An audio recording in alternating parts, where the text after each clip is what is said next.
Hello B.El.Ed second year students. Political science में आज जो टॉपिक हम आपके सामने लेकर के आए हैं इसका नाम है भारत में महिला आंदोलन। तो ऐतिहासिक पृष्ठभूमि के आधार पर और वर्तमान समय तक अगर हम इसे समझने का प्रयास करें तो हम ये देखते हैं कि प्राचीन समय में भारत में महिलाओं की स्थिति काफ़ी अच्छी थी, उन्हें पुरुषों के बराबर का दर्जा हासिल था। इसके बाद जब समय थोड़ा आगे बढ़ा तो मध्ययुगीन समय जो आया उसमें महिलाओं की स्थिति काफ़ी निम्न स्तरीय हो गई थी। महिलाएं निम्न स्तरीय जीवन जीने के लिए मजबूर थी। और जब थोड़ा समय आगे बढ़ा तो यानी कि आधुनिक समय में तो महिलाओं की स्थिति में सुधार हुआ। भारत में महिलाओं को राष्ट्रपति, प्रधानमंत्री, लोकसभा अध्यक्ष, प्रतिपक्ष की नेता इस तरह के ऊंचे पदों पर आसीन होने का अवसर प्राप्त हुआ।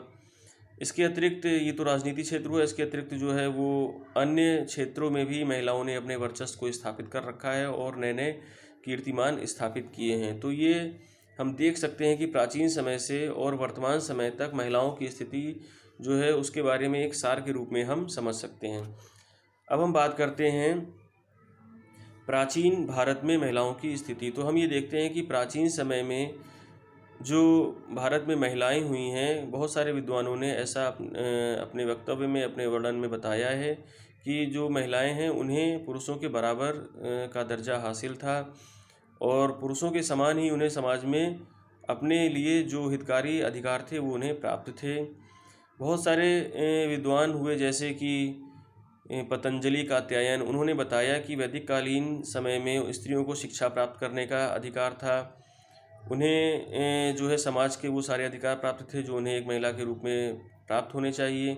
ऋग्वेद में बहुत सारी बातों में एक यह बात बताई गई है कि महिलाओं की जो शादी होती थी तो एक परिपक्व उम्र में होती थी। इसके अतिरिक्त ऋग्वेद और उपनिषद जैसे धार्मिक ग्रंथों में ये स्पष्ट किया गया है कि बहुत सारी विदुषी महिलाएं, विद्वान महिलाएं जो हैं वो हमारे देश में हुई हैं। गार्गी, अपाला, घोषा, मैत्रेयी, लोकमुद्रा, इस प्रकार से कुछ ये नाम वहाँ पर वर्णित हैं। तो इन जो तथ्य हैं इनके आधार पर हम ये समझने का हमें ये अवसर मिलता है कि जो प्राचीन समय था उस समय भारत में महिलाओं की स्थिति जो थी वो अत्यंत अच्छी थी और उनको समाज में वो सारे अधिकार प्राप्त थे जो उन्हें प्राप्त होना चाहिए था। इसके बाद जब थोड़ा समय आगे बढ़ा और आधुनिक का जो मध्ययुगीन काल का समय आया तो ऐसे में हम देखते हैं कि कुछ ऐसी ऐतिहासिक प्रथाओं ने जन्म ले लिया था जिसके कारण जो है महिलाओं की स्थिति समाज में अत्यंत दयनीय हो गई थी।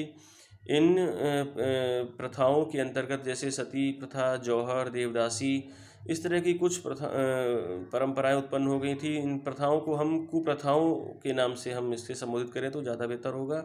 ये कुप्रथाओं के रूप में ये कुछ परंपराएं हमारे देश में उत्पन्न हो चुकी थी जिसकी वजह से हम देखते हैं कि महिलाओं की स्थिति अत्यंत दयनीय हो गई थी। तो प्राचीन समय में जो महिलाओं की स्थिति अच्छी थी तो आधुनिक जो मध्ययुगीन समय है उसमें हम देखते हैं कि यहाँ पर महिलाओं की स्थिति में कुछ परिवर्तन आए और उनको इस प्रकार के कुछ सामाजिक कुप्रथाओं का सामना करना पड़ रहा था।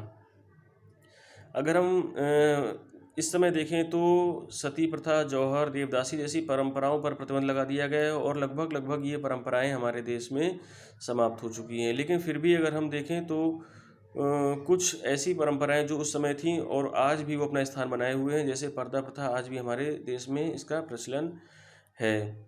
इसके अतिरिक्त जैसे कि बाल विवाह, बालिकाओं के लिए बाल विवाह जो है इस पर भी हमारे देश में ये गैरकानूनी कृत्य है लेकिन इस पर प्रतिबंध लगाया गया है। लेकिन फिर भी हम देखते हैं कि कहीं ना कहीं ये प्रथा जो है वो आज भी हमारे देश में कहीं ना कहीं इसका निर्वहन हो रहा है और कुछ उदाहरणों के रूप में हमें ये सुनने को मिल जाती हैं।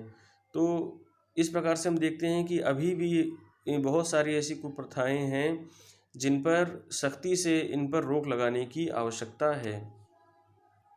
अब हम बात करते हैं अंग्रेजी शासन के समय से। तो अंग्रेजी शासन के समय ये महसूस किया गया कि जो हिंदू महिलाएं हैं वो अत्यधिक सच्चरित्र होती हैं और जिसका खामियाजा भी उन्हें भुगतना पड़ता है। कहीं ना कहीं उन्हें डोमिनेट होना पड़ता है अपने समाज में, अपने परिवार में। इस प्रकार से अंग्रेजी शासन के समय अगर देखा जाए तो उस समय देश में बहुत सारे समाज सुधारकों ने जन्म लिया और उन्होंने अपने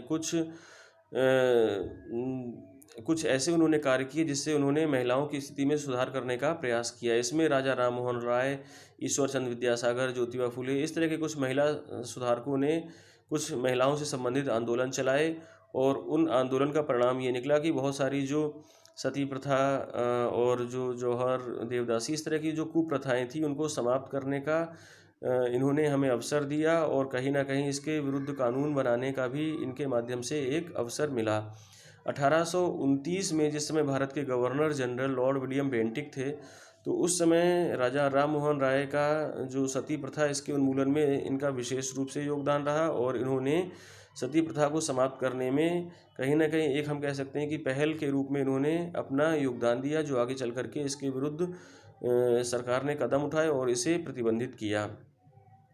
इसके साथ साथ जैसे ईश्वर चंद्र विद्यासागर ने विधवाओं की स्थिति को सुधारने के लिए बहुत कदम उठाए और उन्होंने बहुत प्रयास किया। चूँकि भारत में विधवाओं की स्थिति भी बहुत निंदनीय थी, तो इस प्रकार से इनके प्रयासों के आधार पर जो 1956 विधवा पुनर्विवाह अधिनियम के रूप में इनके प्रयास के रूप में ये अधिनियम हमारे सामने आया। तो कहीं ना कहीं इन समाज सुधारकों का इसमें विशेष रूप से योगदान रहा है। इसके अतिरिक्त जैसे कुछ और महिला समाज सुधारक रही हैं, पंडिता रमाबाई ने भी महिला सशक्तिकरण के उद्देश्यों को हासिल करने में अपना विशेष रूप से योगदान दिया है। अगर हम वर्तमान समय में देखें तो वर्तमान समय में भारत में महिलाओं की स्थिति में काफ़ी सुधार हुआ है, उन्हें आगे बढ़ने के पर्याप्त अवसर मिल रहे हैं, हर क्षेत्र में वो आगे बढ़ रही हैं। राजनीति, शिक्षा, मीडिया, कला, संस्कृति, सेवा, विज्ञान, प्रौद्योगिकी आदि सभी क्षेत्रों में महिलाओं की हिस्सेदारी हो रही है। और हमारे देश में एक प्रधानमंत्री हुई श्रीमती इंदिरा गांधी, जिन्होंने अपने जो उनका प्रधानमंत्री काल रहा है, तो उन्होंने कुल मिलाकर के लगभग 15 वर्ष तक देश में प्रधानमंत्री के रूप में शासन किया है। और ये एक देखा जाए तो एक महिला के रूप में उन्होंने एक प्रधानमंत्री पद के रूप में एक रिकॉर्ड भी स्थापित किया है। तो इस तरह से हम देखते हैं कि भारत में वर्तमान समय में महिलाओं की स्थिति में काफ़ी सुधार हुआ है, लेकिन इसके बावजूद कुछ स्थितियां ऐसी हैं जिसकी वजह से अभी भी भारत में महिलाओं की स्थिति में सुधार की आवश्यकता है और इसके लिए सरकार सदैव प्रयत्न करती रहती है। इसके लिए इसमें सुधार के लिए बहुत सारे संविधान में अनुच्छेद भी जोड़े गए हैं। जैसे कुछ अनुच्छेदों का यहाँ पर वर्णन है। जैसे अनुच्छेद 14 में महिलाओं को समान अधिकार देने की बात की जाती है।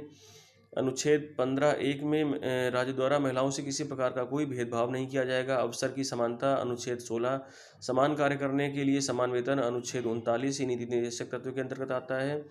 इसके अलावा महिलाओं और बच्चों के पक्ष में राज्य द्वारा विशेष प्रावधान बनाए जाने की अनुमति भी देता है। अनुच्छेद 15(3) के अंतर्गत महिलाओं की गरिमा के लिए अपमानजनक प्रथाओं का परित्याग करने। अनुच्छेद 51(a) और साथ ही काम की उचित एवं मानवीय परिस्थितियां सुरक्षित करने और प्रसूति सहायता के लिए राज्य द्वारा प्रावधानों को तैयार करने की अनुमति देता है अनुच्छेद 42 के अंतर्गत। तो छात्रों, ये टॉपिक जो है यहाँ पर समाप्त होता है और इसके आगे हम अगली क्लास में किसी नए टॉपिक के साथ मिलेंगे। धन्यवाद।